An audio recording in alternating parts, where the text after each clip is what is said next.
ഇന്ത്യയുടെ ദ്വീപ് മോഹം, വികസനത്തിന്റെയും പരിസ്ഥിതിയുടെയും കഥ. വികസനം, പരിസ്ഥിതി, തന്ത്രപ്രധാനമായ പ്രാധാന്യം എന്നിവ ഒത്തുചേരുന്ന ആകർഷകമായ ഒരു വിഷയത്തെക്കുറിച്ചാണ് ഇനി നമ്മൾ ചർച്ച ചെയ്യുന്നത്. Great Nicobar island mega infrastructure project. എന്താണ് ഇതിലെ വാർത്ത എന്നല്ലേ?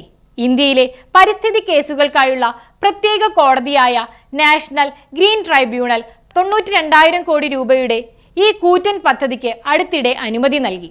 ഈ അനുമതി എന്നാൽ പദ്ധതിയുമായി മുന്നോട്ടു പോകാമെന്നാണ് അർത്ഥം. പക്ഷേ പരിസ്ഥിതി സംരക്ഷണ കാര്യത്തിൽ വളരെ കർശനമായ നിബന്ധനകളുണ്ട്.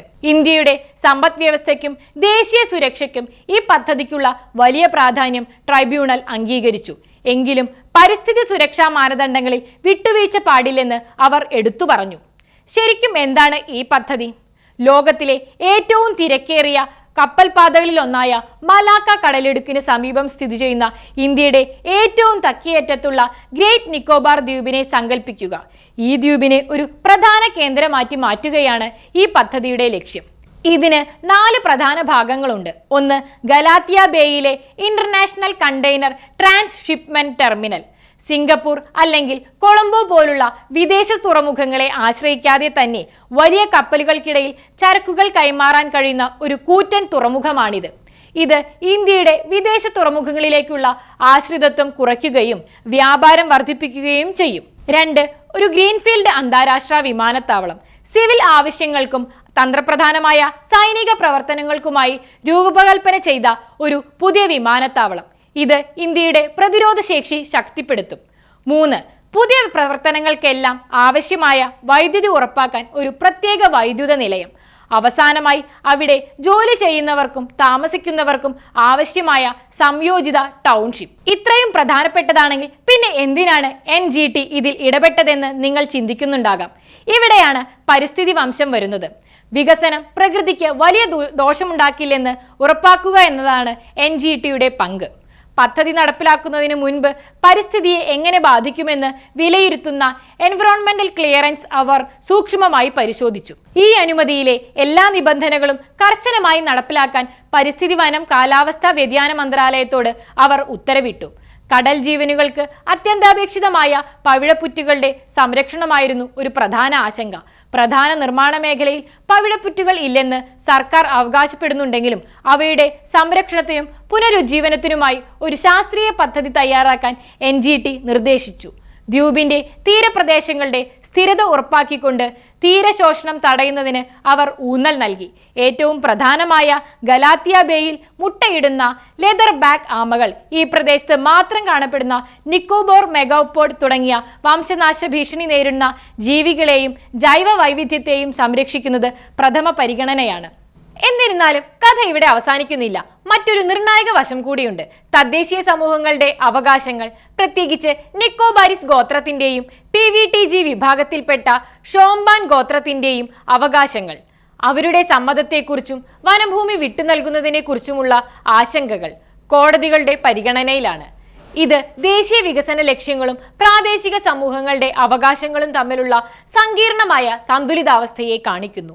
ഈ പദ്ധതി വെറും അടിസ്ഥാന സൗകര്യ വികസനം മാത്രമല്ല, ഇന്തോ പസഫിക് സമുദ്രമേഖലയിൽ ഇന്ത്യയുടെ വർദ്ധിച്ചു വരുന്ന സ്വാധീനത്തെ കൂടി സൂചിപ്പിക്കുന്നു. മലാക്ക കടലിടുക്കിനു സമീപം ശക്തമായ സാന്നിധ്യം സ്ഥാപിക്കുന്നതിലൂടെ ഇന്ത്യൻ സമുദ്ര സുരക്ഷ വർദ്ധിക്കുകയും വ്യാപാര മത്സരക്ഷമത മെച്ചപ്പെടുത്തുകയും ചെയ്യുന്നു. ഇത് സാഗർ, ബ്ലൂ ഇക്കോണമി തുടങ്ങിയ ഇന്ത്യയുടെ പദ്ധതികളുമായി ചേർന്നു നിൽക്കുന്നു. തന്ത്രപ്രധാനമായ വികസനവും പരിസ്ഥിതി സംരക്ഷണവും തമ്മിലുള്ള നിരന്തരമായ സംവാദമാണ് NGTയുടെ തീരുമാനം പ്രതിഫലിപ്പിക്കുന്നത്. ഗ്രേറ്റ് നിക്കോബാർ ദ്വീപ് പരിസ്ഥിതിപരമായി വളരെ വിലപ്പെട്ടതാണ്. ഇത് സുന്ദർലാൻഡ് ജൈവ പദ്ധതി ഹോട്ട്സ്പോട്ടിന്റെ ഭാഗമാണ്. ഉഷ്ണമേഖല നിത്യഹരിത വനങ്ങൾ, പവിഴപ്പുറ്റുകൾ, കണ്ടൽക്കാടുകൾ, അനേകം പൂർവ്വജീവി വർഗങ്ങൾ എന്നിവയുടെ ആവാസ കേന്ദ്രമാണിത്. അതിനാൽ ഈ പദ്ധതി ഇന്ത്യക്ക് വലിയ നേട്ടങ്ങൾ വാഗ്ദാനം ചെയ്യുന്നുണ്ടെങ്കിലും അതിന്റെ ദീർഘകാല വിജയം പരിസ്ഥിതി സംരക്ഷണ നടപടികൾ എത്രത്തോളം ഫലപ്രദമായി നടപ്പിലാക്കുന്നു എന്നതിനെയും ഗോത്രാവകാശങ്ങൾ എത്രത്തോളം മാനിക്കപ്പെടുന്നു എന്നതിനെയും ആശ്രയിച്ചിരിക്കും. സുസ്ഥിര വികസനത്തിലേക്കുള്ള യാത്രയിലെ ഒരു പ്രധാന പാഠമാണ് ഈ സന്തുലിതാവസ്ഥ. ഗ്രേറ്റ് നിക്കോബാർ ദ്വീപിന്റെ പാരിസ്ഥിതിക സവിശേഷതകൾ കണക്കിലെടുത്ത് ഈ സവിശേഷമായ ജൈവ വൈവിധ്യത്തെ സംരക്ഷിക്കാനും സുസ്ഥിര വികസനം ഉറപ്പാക്കാനും ഏതു തരത്തിലുള്ള നൂതന പദ്ധതി, സാങ്കേതിക വിദ്യകളോ തന്ത്രങ്ങളോ ഉപയോഗിക്കുമെന്നാണ് നിങ്ങൾ കരുതുന്നത്? ലോഹത്തിന്റെ ഭാവി, ഇന്ത്യയുടെ ഗ്രീൻ സ്റ്റീൽ വിപ്ലവം.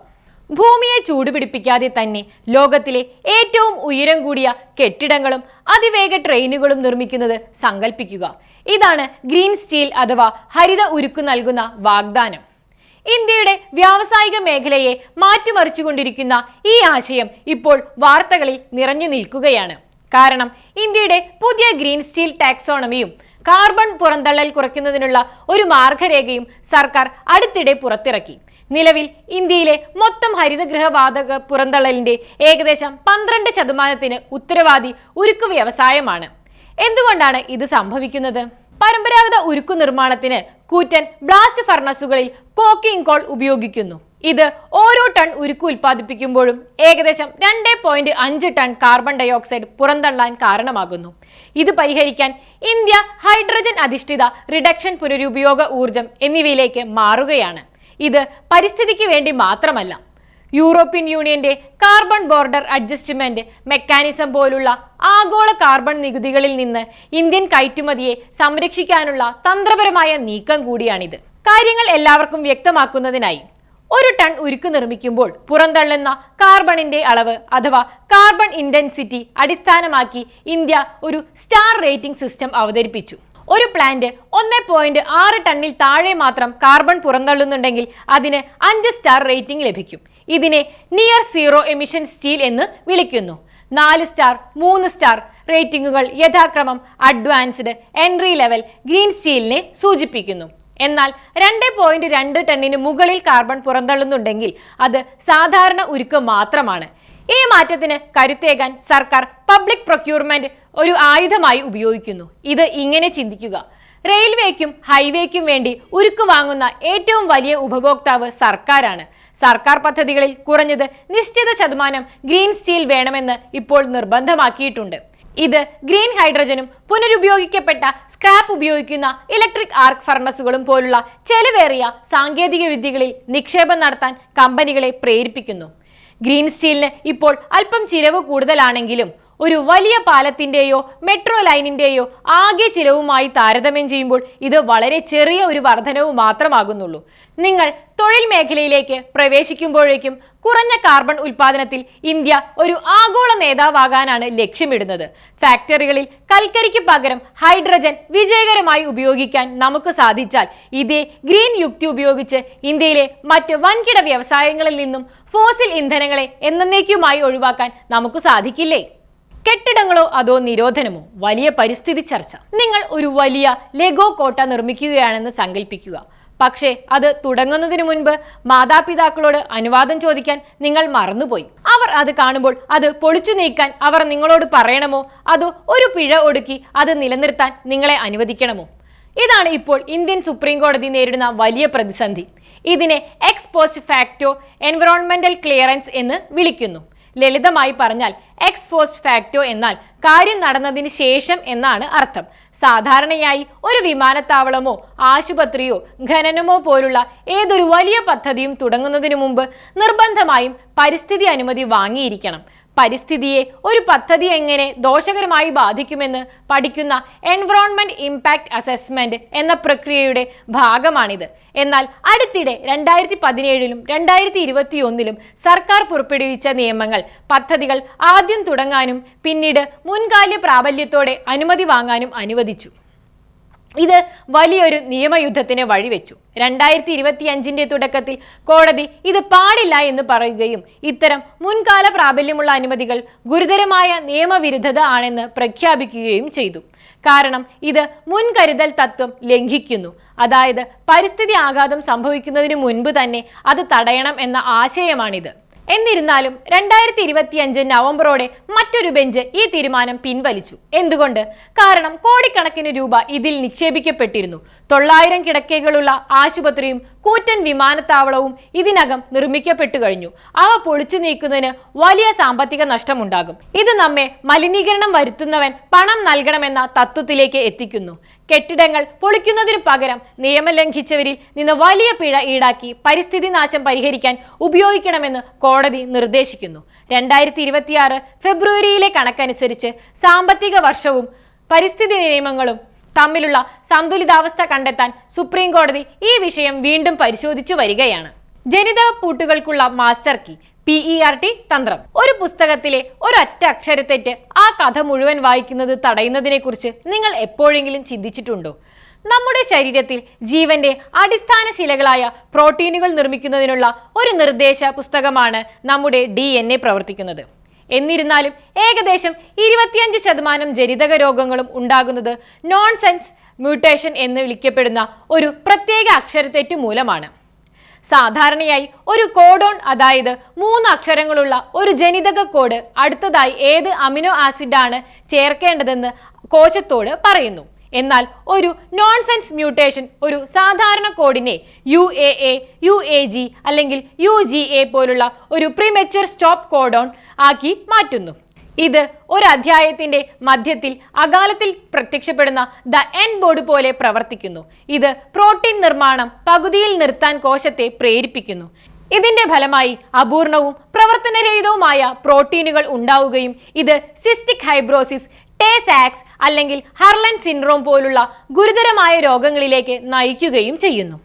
അതുകൊണ്ടാണ് ബ്രോഡ് ഇൻസ്റ്റിറ്റ്യൂട്ടിലെയും ഹാർവാർഡിലെയും ഗവേഷകർ നേച്ചർ ജേണലിൽ പ്രസിദ്ധീകരിച്ച ഈ കണ്ടെത്തലിനെ കുറിച്ച് ശാസ്ത്രലോകം ചർച്ച ചെയ്യുന്നത്. അവർ PERT എന്ന് വിളിക്കപ്പെടുന്ന ഒരു തന്ത്രം വികസിപ്പിച്ചെടുത്തിട്ടുണ്ട്. ഇതിന്റെ പൂർണ്ണ രൂപം prime editing mediated read through of premature termination codon എന്നാണ്.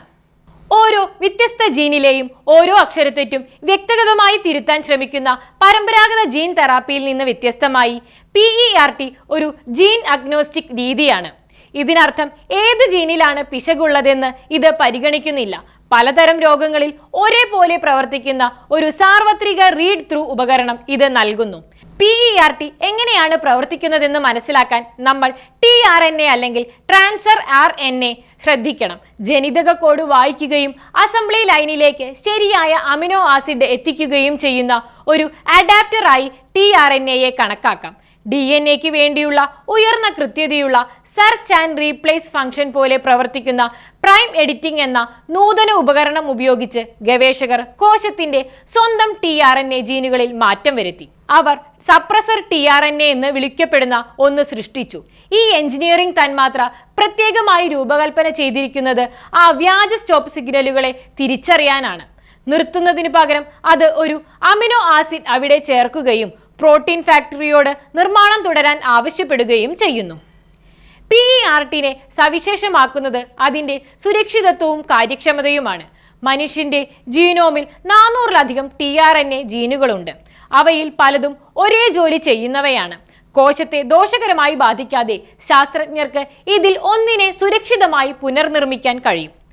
സമീപകാല പരീക്ഷണങ്ങളിൽ മനുഷ്യകോശങ്ങളിൽ 60 മുതൽ 80% എഡിറ്റിംഗ് കാര്യക്ഷമത കൈവരിക്കാൻ അവർക്ക് കഴിഞ്ഞു.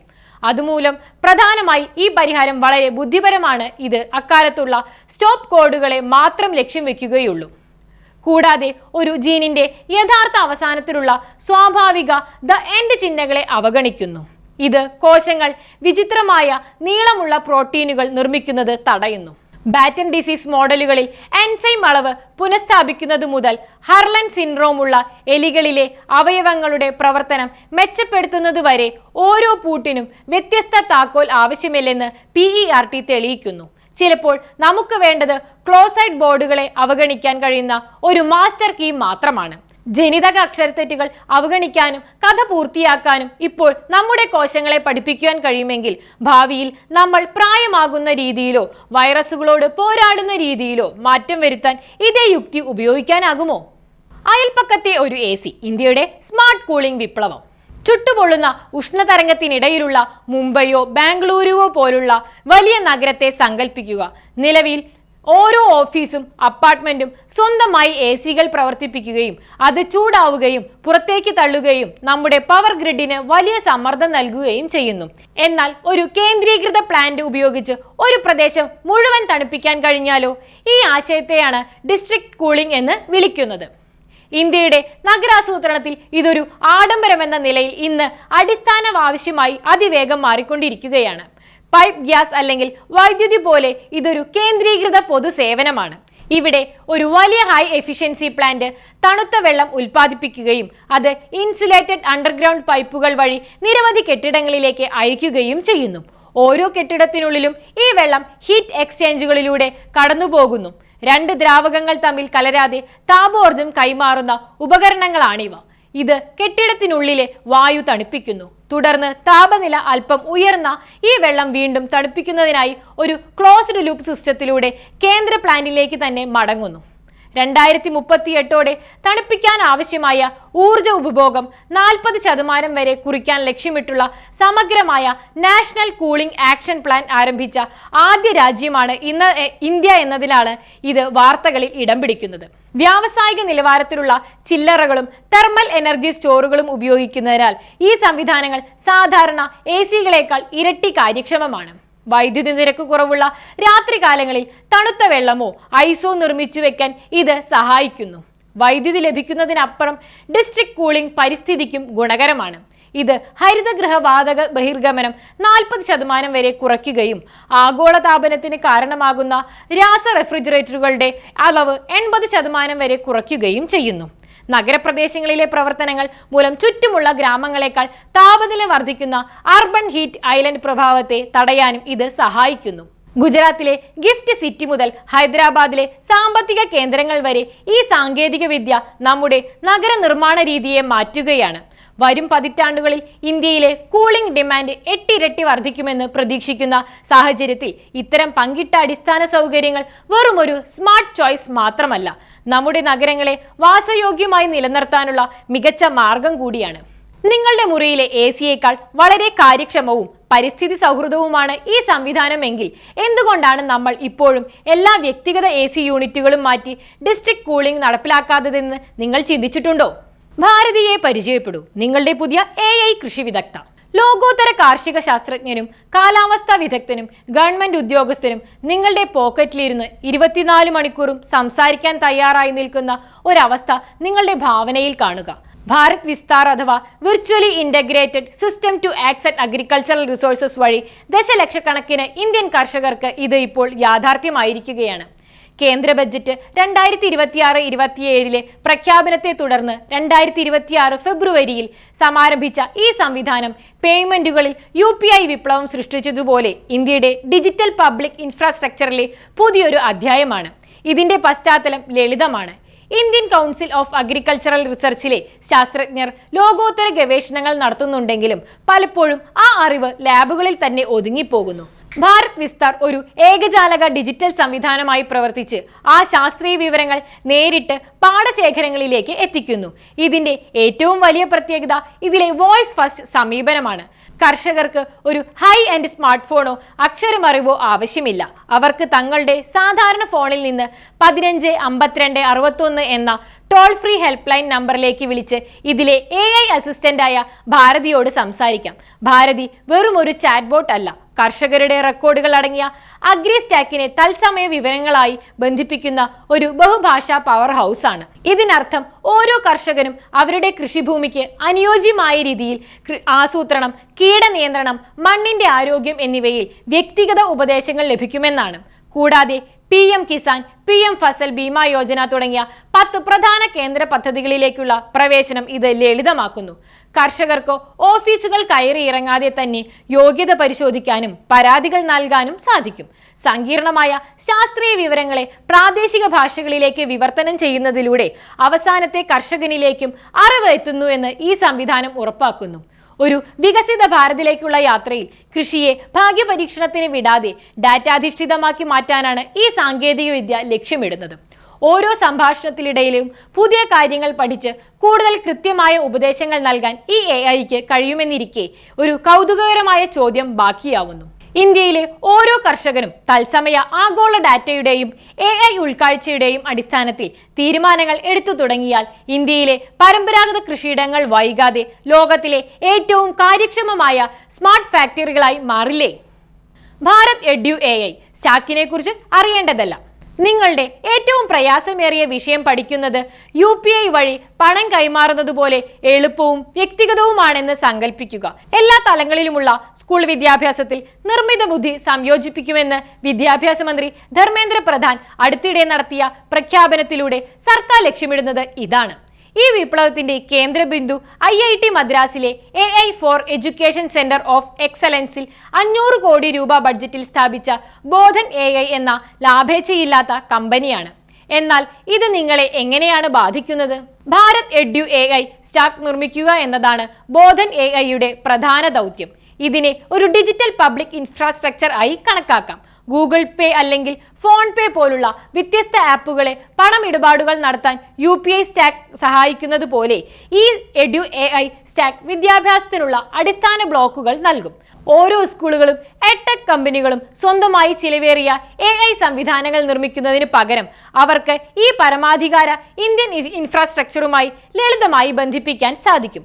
നിലവിൽ മിക്ക AI ടൂളുകളും ChatGPT അല്ലെങ്കിൽ ജെമിനി പോലുള്ള വിദേശ മോഡലുകളെയാണ് ആശ്രയിക്കുന്നത് എന്നതിനാൽ ഇത് വളരെ പ്രധാനമാണ്.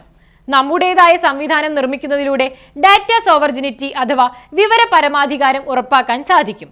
അതായത് നിങ്ങളുടെ വ്യക്തിഗത പഠന വിവരങ്ങൾ ഇന്ത്യക്കുള്ളിൽ തന്നെ സുരക്ഷിതമായിരിക്കും. അവ ആഗോള പബ്ലിക് ഫോറങ്ങളിൽ സൂക്ഷിക്കപ്പെടില്ല. സാങ്കേതികമായി പറഞ്ഞാൽ ഓട്ടോമാറ്റിക് സ്പീച്ച് റെക്കഗ്നിഷൻ, മൾട്ടി ലിംഗൽ മോഡലുകൾ എന്നിവയിലൂടെ വിദ്യാഭ്യാസത്തിലെ പ്രശ്നങ്ങൾ പരിഹരിക്കാനാണ് ഈ സ്റ്റാക്ക് രൂപകൽപ്പന ചെയ്തിരിക്കുന്നത്. ഇന്ത്യയിൽ ധാരാളം ഭാഷകളുള്ളതിനാൽ സങ്കീർണമായ ആശയങ്ങൾ നിങ്ങളുടെ മാതൃഭാഷയിൽ തന്നെ പഠിക്കാൻ AI സഹായിക്കും. വിദ്യാർത്ഥികൾക്ക് ഇത് ഫോണിലോ ടാബ്ലറ്റിലോ വോയിസ് അധിഷ്ഠിത വ്യായാമങ്ങളിലൂടെ ഉടനടി ഫീഡ്ബാക്ക് ലഭിക്കുന്ന രീതിയിൽ അനുഭവപ്പെടും. അധ്യാപകരെ സംബന്ധിച്ചിടത്തോളം ഒരു വിദ്യാർത്ഥി എവിടെയാണ് ബുദ്ധിമുട്ടുന്നത് എന്ന് കൃത്യമായി കണ്ടെത്തി അവർക്കായി വ്യക്തിഗത വർക്ക്ഷീറ്റുകൾ തയ്യാറാക്കാൻ സഹായിക്കുന്ന ഒരു രോഗനിർണയ ഉപകരണം പോലെ ഇത് പ്രവർത്തിക്കും. ഇത് ദേശീയ വിദ്യാഭ്യാസ നയം 2020, NCERT ചട്ടക്കൂടുകൾ എന്നിവയുമായി പൊരുത്തപ്പെടുന്നു. കൂടാതെ മനഃപ്പാഠം പഠിക്കുന്ന രീതിയിൽ നിന്ന് മാറി ശേഷി അധിഷ്ഠിത ഫലങ്ങളിലേക്ക് ഇത് വഴിമാറുന്നു. വോയിസ് അധിഷ്ഠിത ടൂളുകൾ ഉപയോഗിക്കുന്നതിലൂടെ കുട്ടികൾ സ്ക്രീൻ മുന്നിൽ ചെലവഴിക്കുന്ന സമയം കുറയ്ക്കാനും ഇത് സഹായിക്കുന്നു. ഇതൊരു വെറും ഗാഡ്ജറ്റ് മാത്രമല്ല, ഭാരതത്തിന്റെ എല്ലാ കോണുകളിലും ഉയർന്ന നിലവാരമുള്ളതും വ്യക്തിഗതവുമായ ട്യൂട്ടറിംഗ് എത്തിക്കുന്നതിനുള്ള ഒരു അടിസ്ഥാനപരമായ മാറ്റമാണിത്. നിങ്ങൾ ഒരു ഹിന്ദി കവിത തെറ്റി ഉച്ചരിച്ചാലോ അല്ലെങ്കിൽ ഒരു ഫിസിക്സ് പ്രോബ്ലത്തിലെ ഏതെങ്കിലും ഒരു സ്റ്റെപ്പ് തെറ്റിച്ചാലോ അത് കൃത്യമായി കണ്ടെത്താൻ AIക്ക് കഴിയുമെങ്കിൽ ഈ പേഴ്സണൽ AI ട്യൂട്ടർ ഭാവിയിൽ പരമ്പരാഗത പരീക്ഷണങ്ങളെ നിങ്ങൾ എന്ത് ഓർത്തെടുക്കുന്നു എന്നതിനേക്കാൾ ഉപരിയായി നിങ്ങൾ എങ്ങനെ ചിന്തിക്കൂ എന്നതിലേക്ക് മാറ്റുമെന്ന് നിങ്ങൾ കരുതുന്നുണ്ടോ? അവസാനത്തെ സ്വാതന്ത്ര്യ സമരം 1946 നാവിക കലാപത്തിന്റെ 80 വർഷങ്ങൾ. 2026 ഫെബ്രുവരി 18 അവസാനത്തെ സ്വാതന്ത്ര്യ സമരമെന്ന് പലപ്പോഴും വിളിക്കപ്പെടുന്ന 1946 റോയൽ ഇന്ത്യ നേവി കലാപത്തിന്റെ കൃത്യം 80 വർഷങ്ങൾ അടയാളപ്പെടുത്തുന്നു. മുംബൈയിലെ HMIS തൽവാർ എന്ന തീരദേശ താവളത്തിൽ നിന്നാണ് ഇതെല്ലാം തുടങ്ങിയത്.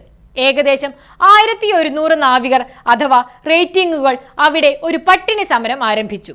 അവർ അഴുകിയ പരിപ്പിനും മോശം ഭക്ഷണത്തിനും വേണ്ടി മാത്രമല്ല സമരം ചെയ്തത്, മറിച്ച് വ്യവസ്ഥാപിതമായ വംശീയ വിവേചനത്തിനും തുല്യമല്ലാത്ത ശമ്പളത്തിനും കമാൻഡർ ആർതർ ഫ്രെഡറിക് കിങ്ങിനെ പോലുള്ള ബ്രിട്ടീഷ് ഉദ്യോഗസ്ഥരുടെ മോശം പെരുമാറ്റത്തിനും എതിരെയായിരുന്നു അവരുടെ പോരാട്ടം. വെറും 48 മണിക്കൂറിനുള്ളിൽ ഈ ചെറിയ സ്ഫുരണം കറാച്ചി, കൊൽക്കത്ത, വിശാഖപട്ടണം എന്നിവിടങ്ങളിലായി ഏകദേശം 20,000 നാവികരെയും 78 കപ്പലുകളെയും 20 തീരദേശ താവളങ്ങളെയും ഉൾപ്പെടുത്തിക്കൊണ്ട് ഒരു വലിയ കാട്ടുതീയായി മാറി.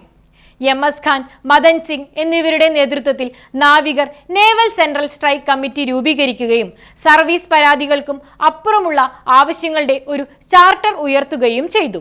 ഇന്ത്യൻ നാഷണൽ ആർമി തടവുകാരെ മോചിപ്പിക്കണമെന്നും ഇന്തോനേഷ്യയിൽ നിന്ന് ഇന്ത്യൻ സൈന്യത്തെ പിൻവലിക്കണമെന്നും അവർ ആവശ്യപ്പെട്ടു. അപൂർവമായ വർഗീയ സൗഹാർദ്ദം പ്രകടിപ്പിച്ചുകൊണ്ട് കപ്പലുകളിൽ കോൺഗ്രസിന്റെ ത്രിവർണ പതാകയും മുസ്ലിം ലീഗിന്റെ പച്ച പതാകയും കമ്മ്യൂണിസ്റ്റ് പാർട്ടിയുടെ ചുവന്ന പതാകയും ഒന്നിച്ചുയർത്തി. മുംബൈയിലെ തെരുവുകളിൽ 200-ലധികം സാധാരണക്കാരുടെ മരണത്തിനിടയാക്കിയ ശക്തമായ സൈനിക നടപടിയിലൂടെ ബ്രിട്ടീഷുകാർ കലാപത്തെ അടിച്ചമർത്തിയെങ്കിലും സന്ദേശം വ്യക്തമായിരുന്നു. കൊളോണിയൽ ഭരണം നിലനിർത്താൻ ഇന്ത്യൻ സൈന്യത്തെ ബ്രിട്ടീഷ് രാജിന്റെ വാൾമുനയെ ഇനി വിശ്വസിക്കാൻ കഴിയില്ലെന്ന് ബ്രിട്ടീഷുകാർ മനസ്സിലാക്കി. സൈനിക കൂറിലുണ്ടായ ഈ തകർച്ച 1947 ഇന്ത്യ വിടാനുള്ള ബ്രിട്ടീഷ് തീരുമാനത്തെ വേഗത്തിലാക്കിയ അവസാനത്തെ പ്രഹരമായിരുന്നു. ആഗോള സുരക്ഷാ വല, ലോകക്രമം തകരുകയാണോ? ട്രാഫിക് സിഗ്നലുകൾ ഇല്ലാത്ത ഒരു ലോകത്തെക്കുറിച്ച് ചിന്തിക്കുക. അവിടെ റോഡിലെ ഏറ്റവും വലിയ ട്രക്കിന് കാറുകളേക്കാൾ ശക്തിയുള്ളതിനാൽ നിയമങ്ങൾ അവഗണിക്കാൻ കഴിയും. പതിറ്റാണ്ടുകളായി ഈ റൂൾ ബേസ്ഡ് ഇന്റർനാഷണൽ ഓർഡർ രാജ്യങ്ങൾക്കിടയിൽ ആ ട്രാഫിക് സിഗ്നലുകളായി പ്രവർത്തിക്കുന്നു. രണ്ടാം ലോക മഹായുദ്ധത്തിന്റെ ഭീകരതയ്ക്ക് ശേഷം 1945 സ്ഥാപിതമായ ഈ സംവിധാനം ശക്തി എന്നത് പലപ്പോഴും ശരിയാകരുത് എന്ന് ഉറപ്പാക്കാൻ യുണൈറ്റഡ് നേഷൻ ചാർട്ടിന് കീഴിലാണ് നിർമ്മിക്കപ്പെട്ടത്. ഇതിന്റെ കേന്ദ്രഭാഗത്ത് 3 വലിയ ആശയങ്ങളുണ്ട്. സോവറിൻ ഇക്വാളിറ്റി, അതായത് ഓരോ രാജ്യത്തിനും അതിന്റെ വലിപ്പം പരിഗണിക്കാതെ ഒരേ നിയമപരമായ അവകാശങ്ങൾ ഉണ്ടായിരിക്കും. കളക്റ്റീവ് സെക്യൂരിറ്റി, ഒരാൾക്കെതിരെയുള്ള ഭീഷണി എല്ലാവർക്കും എതിരെയുള്ളതാണെന്ന വാഗ്ദാനം. കൂടാതെ മൾട്ടിലാറ്ററലിസം, അവിടെ രാഷ്ട്രങ്ങൾ കാലാവസ്ഥാ വ്യതിയാനം പോലുള്ള ആഗോള പ്രശ്നങ്ങൾ ഒറ്റയ്ക്കല്ല മറിച്ച് ഒരുമിച്ച് പരിഹരിക്കുന്നു. ഇത് നടപ്പിലാക്കാൻ സമാധാനത്തിനായി യുണൈറ്റഡ് നേഷൻ സെക്യൂരിറ്റി കൗൺസിൽ, നീതിയുക്തമായ ബിസിനസ്സിനായി വേൾഡ് ട്രേഡ് ഓർഗനൈസേഷൻ, നിയമപരമായ തർക്കങ്ങൾ പരിഹരിക്കാൻ ഇന്റർനാഷണൽ കോർട്ട് ഓഫ് ജസ്റ്റിസ് തുടങ്ങിയ പ്രത്യേക റഫറിമാരെ നമ്മൾ സൃഷ്ടിച്ചു. എന്നാൽ എന്തുകൊണ്ടാണ് ഇത് ഇപ്പോൾ വാർത്തകളിൽ നിറയുന്നത്? 2026 ഈ ട്രാഫിക് സിഗ്നലുകൾ മിന്നിമറിയുകയാണ്. വലിയ രാജ്യങ്ങൾ ആഗോള നിയമങ്ങളെക്കാൾ സ്വന്തം താൽപ്പര്യങ്ങൾക്ക് മുൻഗണന നൽകുന്ന ജിയോ പൊളിറ്റിക്കൽ കോമ്പറ്റീഷൻ വർദ്ധിക്കുന്നത് നമ്മൾ കാണുന്നു. സെക്യൂരിറ്റി കൗൺസിലിലെ ഒരു സ്ഥിരം അംഗം ഒരു തർക്കത്തിനിടെ നടപടികൾ തടയാൻ തന്റെ വീറ്റോ പവർ ഉപയോഗിക്കുമ്പോഴോ അല്ലെങ്കിൽ രാജ്യങ്ങൾ കാലാവസ്ഥ, ആരോഗ്യ കരാറുകളിൽ നിന്ന് പിന്മാറുമ്പോഴോ ഈ സംവിധാനം ഇൻസ്റ്റിറ്റ്യൂഷണൽ പാരലിസിസ് നേരിടുന്നു. സാമ്പത്തിക ഉപകരണങ്ങളായ ഉപരോധങ്ങളും താരിഫുകളും രാഷ്ട്രീയ ചുറ്റികകളായി ഉപയോഗിക്കുന്ന വ്യാപാരത്തിന്റെ ആധുനികവൽക്കരണവും നമ്മൾ കാണുന്നുണ്ട്. ഇന്ത്യയെ പോലൊരു രാജ്യത്തിന് ഈ ക്രമം അത്യാവശ്യമാണ്. ഇന്ത്യ ഒരു വിശ്വബന്ധുവായി പ്രവർത്തിക്കുന്നു. ഗ്ലോബൽ സൗത്തിന്റെ പക്ഷം ചേരുകയും ഈ സ്ഥാപനങ്ങളെ 1945 ലോകത്തിന്റെയല്ല മറിച്ച് ഇന്നത്തെ ലോകത്തിന്റെ പ്രതിനിധികളാക്കി മാറ്റാൻ മൾട്ടിലാറ്ററൽ റിഫോമിന് വേണ്ടി വാദിക്കുകയും ചെയ്യുന്നു. ഇന്ത്യയുടെ സ്ട്രാറ്റജിക് ഓട്ടോണമി എന്ന സമീപനം അർത്ഥമാക്കുന്നത് സ്വന്തം ശബ്ദം വ്യക്തമായി കേൾക്കുന്നുണ്ടെന്ന് ഉറപ്പാക്കിക്കൊണ്ട് തന്നെ നിയമങ്ങൾ പാലിക്കുക എന്നതാണ്. പഴയ നിയമങ്ങൾ മങ്ങുകയാണെങ്കിൽ എല്ലാവരെയും സുരക്ഷിതരും തുല്യരുമായി നിലനിർത്താൻ ലോകം എങ്ങനെയുള്ള പുതിയ നിയമങ്ങളാണ് എഴുതേണ്ടത്? വിമാന നിരക്കുകളും ബിഗ് ഡാറ്റയും ഇന്ത്യൻ ആകാശത്തിന്റെ ഭാവി. നിങ്ങൾ ഒരു വിമാനം ബുക്ക് ചെയ്യാൻ ശ്രമിക്കുമ്പോൾ വെറും 1 മണിക്കൂറിനുള്ളിൽ ടിക്കറ്റ് നിരക്ക് 3 ഇരട്ടിയാകുന്നത് സങ്കല്പിക്കുക. 2025 ഡിസംബറിൽ ഇന്ത്യയിലെ ഏറ്റവും വലിയ വിമാന കമ്പനികളായ ഇൻഡിഗോയിലുണ്ടായ വലിയ പ്രവർത്തന തടസ്സത്തെ തുടർന്ന് ആയിരക്കണക്കിന് വിമാനങ്ങൾ റദ്ദാക്കപ്പെടുകയും രാജ്യവ്യാപകമായി ടിക്കറ്റ് നിരക്കുകൾ കുതിച്ചുയരുകയും ചെയ്തപ്പോൾ ഇതാണ് സംഭവിച്ചത്. അടിയന്തര സാഹചര്യങ്ങളിൽ ഏർപ്പെടുത്തുന്ന വില നിയന്ത്രണ സംവിധാനമായ ഫെയർ ക്യാപ് വഴി സർക്കാർ ഇടപെട്ടെങ്കിലും ഈ പ്രതിസന്ധി ഒരു പ്രധാന പോരായ്മ വെളിപ്പെടുത്തി. കൃത്യമായ വിവരങ്ങളുടെ അഭാവത്തിൽ നമ്മുടെ നിയന്ത്രണ ഏജൻസികൾക്ക് കാര്യക്ഷമമായി പ്രവർത്തിക്കാൻ കഴിയുന്നില്ല. ഇത് മനസ്സിലാക്കാൻ വിമാന കമ്പനികൾ എങ്ങനെയാണ് തങ്ങളുടെ നിരക്ക് നിശ്ചയിക്കുന്നത് എന്ന് നാം പരിശോധിക്കണം. ഇതിനായി അവർ റവന്യൂ മാനേജ്മെന്റ് സിസ്റ്റം എന്ന സങ്കീർണമായ ഒരു കമ്പ്യൂട്ടർ അൽഗോരിതം ഉപയോഗിക്കുന്നു. ഡിമാൻഡ്, ബുക്കിംഗ് സമയം, ബാക്കിയുള്ള സീറ്റുകളുടെ എണ്ണം എന്നിവയെ അടിസ്ഥാനമാക്കി ഈ സിസ്റ്റം ടിക്കറ്റ് നിരക്കുകൾ തൽക്ഷണം മാറ്റിക്കൊണ്ടിരിക്കും. നിലവിൽ നമ്മുടെ പ്രധാന ഏവിയേഷൻ ബോഡിയായ directorate general of civil aviation പ്രധാനമായും സുരക്ഷയെയും യാത്രക്കാരുടെ എണ്ണത്തെയുമാണ് നിരീക്ഷിക്കുന്നത്. എന്നാൽ ഇത്തരത്തിലുള്ള തത്സമയ ടിക്കറ്റ് നിരക്കുകൾ നിരീക്ഷിക്കാനുള്ള സംവിധാനം അവർക്കില്ല. ഇത് ഇൻഫർമേഷൻ അസിമെട്രി അഥവാ വിവരങ്ങളുടെ അസമത്വം സൃഷ്ടിക്കുന്നു. അതായത് വിമാന കമ്പനികളുടെ പക്കൽ എല്ലാ വിവരങ്ങളും ഉണ്ടാകും, എന്നാൽ സർക്കാരിന്റെ പക്കൽ വളരെ കുറച്ചു മാത്രമേ ഉണ്ടാകൂ. ഇതിനാൽ തന്നെ ഒരു വിലവർദ്ധനവ് ന്യായമാണോ അതോ മത്സരവിരുദ്ധമായ പെരുമാറ്റമാണോ എന്ന് തിരിച്ചറിയാൻ പ്രയാസമാണ്. അതുകൊണ്ടാണ് അമേരിക്കയിലെ DB1B ഡാറ്റാബേസ് പോലുള്ള ആഗോള മാതൃകകൾ ഇന്ത്യ ഇപ്പോൾ പരിശോധിക്കുന്നത്. ഒരു ഡിജിറ്റൽ ഫെയർ ട്രയൽ സൃഷ്ടിക്കുന്നതിനായി ഈ സംവിധാനം എല്ലാ ആഭ്യന്തര ടിക്കറ്റുകളുടെയും 10% സാമ്പിളുകൾ ശേഖരിക്കുന്നു. ഇത് നിങ്ങൾക്ക് എന്തിനാണ് പ്രസക്തമാകുന്നത്?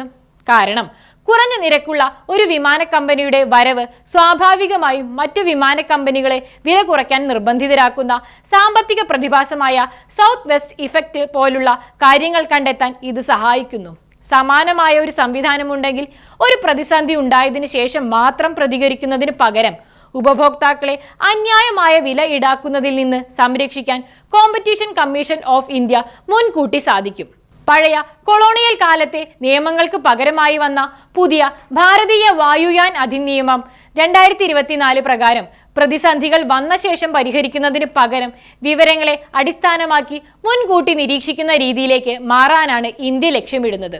ഒരു ദേശീയ ഏവിയേഷൻ ഫെയർ ഡാറ്റാബേസ് നിർമ്മിക്കുന്നതിലൂടെ നമ്മുടെ ആകാശത്ത് വിമാനങ്ങളുടെ നിരക്ക് കൂടുമ്പോഴും നിരക്കുകൾ ന്യായമായും എല്ലാവർക്കും താങ്ങാവുന്നതായും തുടരുന്നുവെന്ന് നമുക്ക് ഉറപ്പാക്കാം.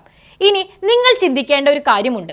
സർക്കാരിന് എല്ലാ ടിക്കറ്റ് നിരക്കുകളും തത്സമയം പരിശോധിക്കാൻ കഴിയുമെങ്കിൽ അത് വിമാന നിരക്കുകൾ കുറയ്ക്കാൻ സഹായിക്കുമോ? അതോ വിമാന കമ്പനികൾ നൽകുന്ന വളരെ കുറഞ്ഞ നിരക്കിലുള്ള ഏർലി ബേർഡ് ഓഫറുകളെ ഇല്ലാതാക്കാൻ അത് കാരണമാകുമോ? വിശ്വാസത്തിന്റെ കവചം തീർക്കുന്നു ഇന്ത്യ ഫ്രാൻസ് ആഗോള തന്ത്രപരമായ പങ്കാളിത്തം. വെറും ക്രയവിക്രയങ്ങൾക്കപ്പുറം അത്യാധുനിക യന്ത്രങ്ങൾ ഒന്നിച്ചു നിർമ്മിക്കുന്ന തരത്തിൽ ശക്തമായ ഒരു സൗഹൃദത്തെക്കുറിച്ച് ചിന്തിച്ചു നോക്കൂ. അതാണ് ഇപ്പോൾ ഇന്ത്യയും ഫ്രാൻസും തമ്മിൽ സംഭവിച്ചുകൊണ്ടിരിക്കുന്നത്. അടുത്തിടെ 2026 ഫെബ്രുവരി 17 ബാംഗ്ലൂരിൽ നടന്ന 6ാമത് വാർഷിക പ്രതിരോധ ചർച്ചയിൽ ഇരു രാജ്യങ്ങളും തങ്ങളുടെ ഉഭയകക്ഷി പ്രതിരോധ സഹകരണ കരാർ അടുത്ത 10 വർഷത്തേക്ക് കൂടി പുതുക്കാൻ തീരുമാനിച്ചു. ഇതൊരു സാധാരണ കരാർ മാത്രമല്ല, ഇതിനെ നമ്മൾ സ്പെഷ്യൽ ഗ്ലോബൽ സ്ട്രാറ്റജിക് പാർട്ട്ണർഷിപ്പ്, പ്രത്യേക ആഗോള തന്ത്രപരമായ പങ്കാളിത്തം എന്നാണ് വിളിക്കുന്നത്. എന്തുകൊണ്ടാണ് ഇത് നമുക്കിത്ര പ്രധാനമാകുന്നത്? ഒന്നാമതായി ഇത് ആത്മനിർഭർ ഭാരത് അഥവാ സ്വയം പര്യാപ്തതയെ കുറിച്ചാണ്. ആയുധങ്ങൾ ഇറക്കുമതി ചെയ്യുന്നതിന് പകരം ഇന്ത്യ ഇപ്പോൾ അവ സംയുക്തമായി വികസിപ്പിക്കുകയാണ്. ഇതിലെ ഒരു പ്രധാന സവിശേഷതയാണ് ഭാരത് ഇലക്ട്രോണിക്സ് ലിമിറ്റഡും ഫ്രഞ്ച് കമ്പനിയായ സഫ്രാനും ചേർന്ന് ഹാമർ മിസൈലുകൾ ഇന്ത്യയിൽ തന്നെ നിർമ്മിക്കാനുള്ള സംയുക്ത സംരംഭം. എന്താണ് ഈ hammer? Highly agile modular munition extended range എന്നതിന്റെ ചുരുക്കപ്പേരാണിത്. ഇതൊരു സ്മാർട്ട് കിറ്റാണ്. സാധാരണ ബോംബുകളെ GPS, ഇൻഫ്രാറെഡ് സെൻസറുകൾ എന്നിവയുമായി ഉപയോഗിച്ച് കൃത്യമായ ലക്ഷ്യസ്ഥാനത്ത് എത്തിക്കുന്ന അത്യാധുനിക ആയുധങ്ങളായി ഇത് മാറ്റുന്നു. ഈ സഹകരണം ആകാശത്തോളം ഉയരുകയാണ്. പ്രധാനമന്ത്രി നരേന്ദ്രമോദിയും പ്രസിഡന്റ് മാക്രോണും ചേർന്ന് കർണാടകയിലെ മെഗലയിൽ ഇന്ത്യയിലെ ആദ്യത്തെ സ്വകാര്യ ഹെലികോപ്റ്റർ ഫൈനൽ അസംബ്ലി ലൈൻ ഉദ്ഘാടനം ചെയ്തു. ടാറ്റയും എയർബസും ചേർന്നുള്ള ഈ സൗഹൃദം H-125 ഹെലികോപ്റ്ററുകൾ നിർമ്മിക്കും. ഇത് സിവിൽ ആവശ്യങ്ങൾക്ക് മികച്ചതാണെങ്കിലും ഇതിന്റെ സൈനിക പതിപ്പായ H-125M ഹിമാലയത്തിലെ സൈനികർക്ക് സാധനങ്ങൾ എത്തിക്കുന്നതുപോലെയുള്ള ഉയർന്ന പ്രദേശങ്ങളിലെ ദൗത്യങ്ങൾക്ക് തികച്ചും അനുയോജ്യമാണ്. യന്ത്രങ്ങൾക്കപ്പുറം ഇരു രാജ്യങ്ങളും സൈനിക തലത്തിൽ വലിയ മാറ്റങ്ങൾ കൊണ്ടുവരുന്നു. റെസിപ്രോക്കൽ ഡിപ്ലോയ്മെന്റ് ഓഫ് ഓഫീസേഴ്സ് എന്നതിലൂടെ ഇന്ത്യൻ ഉദ്യോഗസ്ഥർ ഫ്രഞ്ച് സ്ഥാപനങ്ങളിലും തിരിച്ചും പ്രവർത്തിക്കും. കൂടാതെ 2 വർഷത്തിലൊരിക്കൽ നടന്നിരുന്ന എക്സൈസ് ശക്തി എന്ന സംയുക്ത സൈനിക അഭ്യാസം ഇനി മുതൽ എല്ലാ വർഷവും നടത്തും. ഇത് ഇരു സൈന്യങ്ങൾക്കും പരസ്പര തന്ത്രങ്ങൾ മനസ്സിലാക്കാനും ഇന്റർഓപ്പറബിലിറ്റി വർദ്ധിപ്പിക്കാനും സഹായിക്കുന്നു. വലിയൊരു തലത്തിൽ നോക്കിയാൽ ഫ്രാൻസിന് സ്വന്തം പ്രദേശങ്ങൾ ഉള്ളതിനാൽ അവർ ഇൻഡോ പസഫിക് മേഖലയിലെ ഒരു സജീവ ശക്തിയാണ്. ഇന്ത്യയാകട്ടെ ഇന്ത്യൻ മഹാസമുദ്രത്തിലെ പ്രധാന സുരക്ഷാ ദാതാവുമാണ്. ഇവർ ഒന്നിച്ചു പ്രവർത്തിക്കുന്നത് സമുദ്ര വ്യാപാര പാതകൾ എല്ലാവർക്കും സുരക്ഷിതമായി നിലനിർത്താൻ സഹായിക്കുന്നു. ആഴക്കടൽ മുതൽ ഹിമാലയം വരെ നീളുന്ന ഈ പങ്കാളിത്തം സ്ട്രാറ്റജിക് ഓട്ടോണമി അഥവാ തന്ത്രപരമായ സ്വയംഭരണത്തിന് ഉള്ളതാണ്. അതായത് മറ്റാരെയും ആശ്രയിക്കാതെ സ്വന്തം തീരുമാനങ്ങൾ എടുക്കാനുള്ള കരുത്ത് ഇരു രാജ്യങ്ങൾക്കും ഇത് നൽകുന്നു.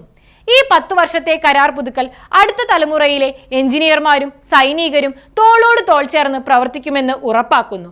എവറസ്റ്റ് കൊടുമുടിയിൽ പോലും ഇറങ്ങാൻ കഴിയുന്ന ഹെലികോപ്റ്ററും ലക്ഷ്യം തെറ്റാത്ത മിസൈൽ കിറ്റും ഇന്ത്യക്കും ഫ്രാൻസിനും ഒന്നിച്ചു നിർമ്മിക്കാമെങ്കിൽ വരും ദശകത്തിൽ ഇത്തരം 2 പരമാധികാര സഖ്യകക്ഷികൾക്ക് ലോകത്തിലെ മറ്റ് ഏതൊക്കെ വെല്ലുവിളികൾ പരിഹരിക്കാൻ കഴിയുമെന്ന് നിങ്ങൾ കരുതുന്നു? നിങ്ങളുടെ വിരൽത്തുമ്പിൽ നീതി. ജമ്മു കാശ്മീരിൽ സംസ്ഥാന പദവിയിലെ പുതിയ വിശേഷങ്ങൾ. ഒരു പ്രദേശം എങ്ങനെയാണ് ഒരു സംസ്ഥാനമായോ കേന്ദ്രഭരണ പ്രദേശമായോ മാറുന്നതെന്ന് നിങ്ങൾ എപ്പോഴെങ്കിലും ചിന്തിച്ചിട്ടുണ്ടോ? നിലവിൽ ജമ്മു കാശ്മീർ ഈ ഭരണഘടനാപരമായ യാത്രയുടെ ഹൃദയഭാഗത്താണ്. ശ്രീനഗറിൽ നടന്ന ഒരു സുപ്രധാന ശില്പശാലയിൽ ജമ്മു കാശ്മീരിന് സംസ്ഥാന പദവി പുനഃസ്ഥാപിക്കുന്നത് വെറും ഒരു വാഗ്ദാനമല്ലെന്നും അത് ഇതിനകം ആരംഭിച്ച ഒരു നിയമപരമായ പ്രക്രിയയാണെന്നും കേന്ദ്ര സർക്കാർ വീണ്ടും ഉറപ്പിച്ചു പറഞ്ഞു. ഇത് എന്തുകൊണ്ടാണ് ഇത്ര വലിയ കാര്യമാണെന്ന് മനസ്സിലാക്കാൻ നമുക്ക് 2019 ഓഗസ്റ്റിലേക്ക് ഒന്ന് പിന്നോട്ട് നോക്കേണ്ടതുണ്ട്. അന്നാണ് ജമ്മു കാശ്മീർ പുനഃസംഘടനാ നിയമം മാപ്പിൽ മാറ്റങ്ങൾ വരുത്തിയത്. മുൻ സംസ്ഥാനത്തെ 2 കേന്ദ്രഭരണ പ്രദേശങ്ങളായി മാറ്റി. സ്വന്തമായി നിയമസഭയുള്ള ജമ്മു കാശ്മീരും നിയമസഭയില്ലാത്ത ലഡാക്കും. ഈ നീക്കം ആർട്ടിക്കിൾ 370 റദ്ദാക്കുന്നതിനും സാക്ഷ്യം വഹിച്ചു. ഈ മേഖലയ്ക്ക് പ്രത്യേക സ്വയംഭരണാധികാരം നൽകിയിരുന്ന ഒരു താൽക്കാലിക വ്യവസ്ഥയായിരുന്നു അത്. നമ്മുടെ ഭരണഘടനയിലെ ആർട്ടിക്കിൾ 2, 3, 4 എന്നിവ പ്രകാരം പുതിയ സംസ്ഥാനങ്ങൾ രൂപീകരിക്കാനോ ഒരു പ്രദേശത്തിന്റെ പദവി മാറ്റാനോ ഇന്ത്യൻ പാർലമെന്റിന് അധികാരമുണ്ട്. ഇതിന് സങ്കീർണമായ ഒരു ഭരണഘടനാ ഭേദഗതി പോലും ആവശ്യമില്ല. പാർലമെന്റിലെ ഒരു ലളിതമായ ഭൂരിപക്ഷം മതിയാകും പുതിയൊരു നിയമം പാസാക്കാനോ പുനഃസംഘടനാ നിയമത്തിൽ മാറ്റം വരുത്താനോ. ഈ മാറ്റം വളരെ പ്രധാനമാണ്, കാരണം ഇത് അധികാര സന്തുലിതാവസ്ഥയെ മാറ്റുന്നു. ഒരു കേന്ദ്രഭരണ പ്രദേശം എന്ന നിലയിൽ ഈ പ്രദേശം പ്രധാനമായും ഒരു ലഫ്റ്റനന്റ് ഗവർണർ വഴി കേന്ദ്ര സർക്കാരാണ് നിയന്ത്രിക്കുന്നത്. എന്നാൽ ഒരു പൂർണ്ണ സംസ്ഥാനം എന്ന നിലയിൽ ഇതിന് കൂടുതൽ ശക്തമായ ഒരു നിയമസഭയും പോലീസ്, പൊതുക്രമം തുടങ്ങിയ പ്രാദേശിക കാര്യങ്ങളിൽ കൂടുതൽ നിയന്ത്രണവും സ്വന്തം ബഡ്ജറ്റ് കൈകാര്യം ചെയ്യാൻ കൂടുതൽ സാമ്പത്തിക സ്വയംഭരണ അധികാരവും ലഭിക്കും. എന്നാൽ ഭരണം എന്നത് വെറും ഭൂപടങ്ങളെയും നിയമങ്ങളെയും കുറിച്ച് മാത്രമല്ല, അത് ആളുകൾക്ക് ആവശ്യമുള്ളപ്പോൾ സഹായം ലഭിക്കുന്നതിനെ കുറിച്ചുമാണ്. ഇവിടെയാണ് ദിശ പദ്ധതിയും ടെലിലോ സംരംഭവും വരുന്നത്. ടെലിലോയെ നിയമപരമായ സൂം കോളുകൾ എന്ന് കരുതുക. വിദൂര മലനിരകളിലോ ഗ്രാമങ്ങളിലോ ഉള്ള ആളുകളെ വീഡിയോ കോൺഫറൻസിംഗിലൂടെ പ്രൊഫഷണൽ അഭിഭാഷകരുമായി ബന്ധിപ്പിക്കുന്നതിന് ഇത് ഗ്രാമപ്രദേശങ്ങളിലെ ഡിജിറ്റൽ ഹബ്ബുകളായി കോമൺ സർവീസ് സെന്ററുകൾ അഥവാ CSCകൾ ഉപയോഗിക്കുന്നു. ഇതുവരെ ജമ്മു കാശ്മീരിൽ മാത്രം 7.5 ലക്ഷത്തിലധികം നിയമപരമായ കൺസൾട്ടേഷനുകൾ നടന്നു കഴിഞ്ഞു. ദാരിദ്ര്യം മൂലമോ ദൂരം മൂലമോ ഒരു പൗരനും നീതി നിഷേധിക്കപ്പെടുന്നില്ലെന്ന് ഉറപ്പാക്കാൻ ഭരണകൂടം ബാധ്യസ്ഥമാണെന്ന് പറയുന്ന ഒരു നിർദ്ദേശക തത്വമായ ആർട്ടിക്കിൾ 39A നേരിട്ടുള്ള പ്രയോഗമാണിത്. ഡിജിറ്റൽ സാങ്കേതിക വിദ്യയെ ഭരണഘടനാപരമായ അവകാശങ്ങളുമായി സംയോജിപ്പിക്കുന്നതിലൂടെ വാതിൽപ്പടിയിൽ നീതി എന്നത് ഓരോ കുടുംബത്തിനും ഒരു യാഥാർത്ഥ്യമായി മാറുന്നുവെന്ന് ഉറപ്പാക്കുകയാണ് ലക്ഷ്യം. സുപ്രീം കോടതിയുടെ പിന്തുണ കൂടി ഉള്ളതിനാൽ സംസ്ഥാന പദവിയിലേക്കുള്ള പാത നിയമപരിഷ്കാരങ്ങളിലും ഡിജിറ്റൽ ശാക്തീകരണത്താലും സജ്ജമായിക്കൊണ്ടിരിക്കുകയാണ്. മെച്ചപ്പെട്ട ഭരണം ഉറപ്പാക്കാൻ ഒരു പ്രദേശത്തിന്റെ പദവി മാറ്റാൻ കഴിയുമെങ്കിൽ ഡിജിറ്റൽ സാങ്കേതിക വിദ്യ ഉപയോഗിച്ച് നമ്മുടെ ഭരണ സംവിധാനത്തിന്റെ മറ്റേതൊക്കെ ഭാഗങ്ങൾ മെച്ചപ്പെടുത്താൻ കഴിയുമെന്നാണ് നിങ്ങൾ കരുതുന്നത്? ഭാരതത്തെ സൂപ്പർ ചാർജ് ചെയ്യുന്നു ഇന്ത്യ AI മിഷൻ 2.0 വിപ്ലവം. നിങ്ങൾ 1000 കഷ്ണങ്ങളുള്ള ഒരു വലിയ പസിൽ പരിഹരിക്കാൻ ശ്രമിക്കുകയാണെന്ന് സങ്കല്പിക്കുക. എന്നാൽ ഓരോ മണിക്കൂറിലും നിങ്ങൾക്ക് ഒരു കഷ്ണം മാത്രമേ നീക്കാൻ കഴിയൂ. ആധുനിക ആർട്ടിഫിഷ്യൽ ഇന്റലിജൻസിനെ ഒരു GPU അഥവാ ഗ്രാഫിക് പ്രോസസ്സിംഗ് യൂണിറ്റ് ഇല്ലാതെ പരിശീലിപ്പിക്കാൻ ശ്രമിക്കുന്നത് ഇതുപോലെയാണ്. ഒരു സാധാരണ കമ്പ്യൂട്ടർ തലച്ചോറ് അല്ലെങ്കിൽ CPU ജോലികൾ ഒന്നൊന്നായി ചെയ്യുമ്പോൾ ഒരു GPU എന്നത് ഒരേ സമയം ആയിരക്കണക്കിന് പ്രവർത്തനങ്ങൾ ചെയ്യാൻ കഴിയുന്ന ഒരു പ്രത്യേക പ്രോസസ്സാണ്. ഇതിനെയാണ് പാരലൽ പ്രോസസ്സിംഗ് എന്ന് വിളിക്കുന്നത്. ഈ വേഗതയാണ് ഇന്ത്യ AI മിഷൻ 2.0 ജീവത്തുടിപ്പ്. 2026 ഇന്ത്യ AI ഇമ്പാക്ട് സമ്മിറ്റിലാണ് ഇത് പ്രഖ്യാപിക്കപ്പെട്ടത്. വെറും 6 മാസത്തിനുള്ളിൽ നമ്മുടെ നാഷണൽ കോമൺ കമ്പ്യൂട്ട് ക്ലസ്റ്ററിലെ 20,000 പുതിയ GPUകൾ കൂടി സർക്കാർ കൂട്ടിച്ചേർക്കുന്നു എന്നതാണ് പ്രധാന വാർത്ത. ഈ ക്ലസ്റ്റർ എന്നത് അതിവേഗ കമ്പ്യൂട്ടറുകളുടെ ഒരു വലിയ ശൃംഖലയാണ്. ഇത് സ്റ്റാർട്ടപ്പുകൾക്കും ഗവേഷകർക്കും ഹാർഡ്വെയറിനായി ദശലക്ഷങ്ങൾ ചിലവാക്കാതെ തന്നെ AI നിർമ്മിക്കാൻ ആവശ്യമായ കരുത്ത് നൽകുന്നു. എന്നാൽ ഇത് നമുക്ക് എന്തിനാണ് പ്രാധാന്യമുള്ളതാകുന്നത്? ഇന്ത്യ ഇപ്പോൾ വെറും ജിം നിർമ്മിക്കുന്നതിൽ നിന്ന് മാറി AI ഒളിമ്പിക്സ് ജയിക്കുന്നതിലേക്ക് ശ്രദ്ധ കേന്ദ്രീകരിച്ചിരിക്കുകയാണ്. നമ്മൾ സോവറിൻ AI അഥവാ പരമാധികാര AI നീങ്ങുകയാണ്. ഇതിനർത്ഥം വിദേശ സാങ്കേതിക വിദ്യയെ ആശ്രയിക്കാതെ ഇന്ത്യൻ ഭാഷകളിലും സംസ്കാരത്തിലും ഡാറ്റയിലും പരിശീലിപ്പിച്ച ChatGPT പോലുള്ള സ്വന്തം ഫൗണ്ടേഷണൽ മോഡലുകൾ നിർമ്മിക്കുക എന്നതാണ്. ഇത് എല്ലാവരിലും എത്തിക്കുന്നതിനായി സർക്കാർ ഒരു AI ഡിഫ്യൂഷൻ പ്ലാറ്റ്ഫോം ആരംഭിക്കുന്നു. ഇതിനെ AIക്കുള്ള UPI എന്ന് കരുതാം. UPI എങ്ങനെയാണോ ഓരോ സാധാരണ കടക്കാരനും ഡിജിറ്റൽ പേയ്മെന്റുകൾ എളുപ്പമാക്കിയത്, അതുപോലെ ഈ പ്ലാറ്റ്ഫോം കർഷകർക്ക് കാലാവസ്ഥ പ്രവചിക്കാനോ ചെറിയ പട്ടണങ്ങളിലെ ഡോക്ടർമാർക്ക് രോഗനിർണയം നടത്താനോ ഉള്ള AI ടൂളുകൾ നൽകും.